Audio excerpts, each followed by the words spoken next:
So New Tech is actually an organization that we work collaboratively with.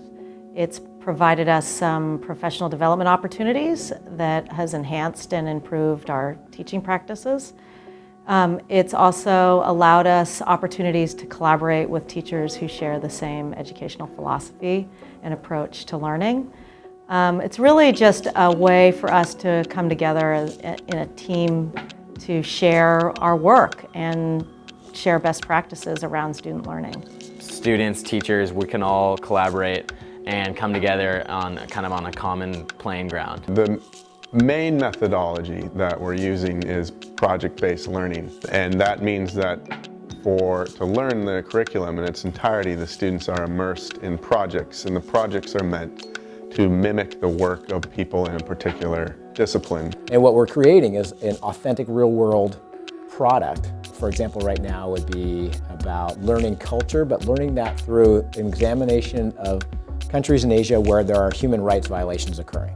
And so we can do that cultural study while trying to create an advocacy website that we can use to make people aware about these problems, these human rights violations. It's a way for students to see how writing is relevant to not only their lives, but also to their voice in the global community. My classroom is set up as a series of group tables that are set up in a circle with a table in the middle.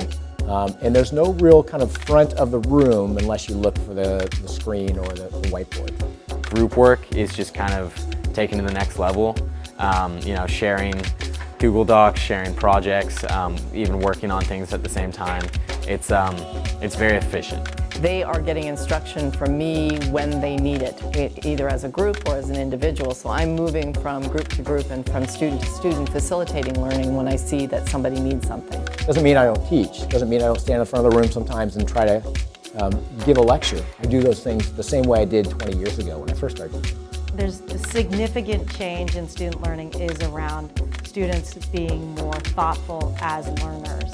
We spend a lot of time reflecting on learning, and we use practices like knows, need to knows. It's definitely helped me seek out my answers for myself more and be able to search the internet and use different apps and different tools that they give us to find my own answers and find my own way of doing things. The thing to me that's most interesting about the New Tech learning environment is the behavior of the students and the behavior of the teacher. The students are 90+% of the time working in teams of 3 to 4. It's very interesting to see a room where the students are themselves making decisions about how they're going to spend their time.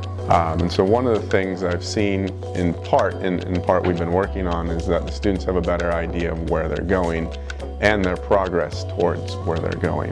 The more students can kind of get interested in what they're learning, that the relevance brings their learning more to the forefront. The ideology that rather than saying, here's a set of curriculum and this is what we're going to learn, by designing the project, the kids start asking questions about what they want to learn, and then that kind of makes the curriculum become what they learn at the end of the unit.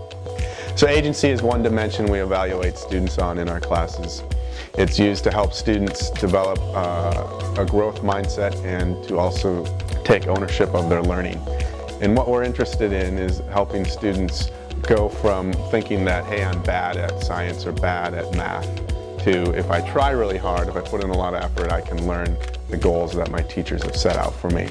And additionally, what agency is sort of taking ownership of your learning so that you know what you need to do when you're being an advocate for yourself. You're doing everything that you can as a student to improve.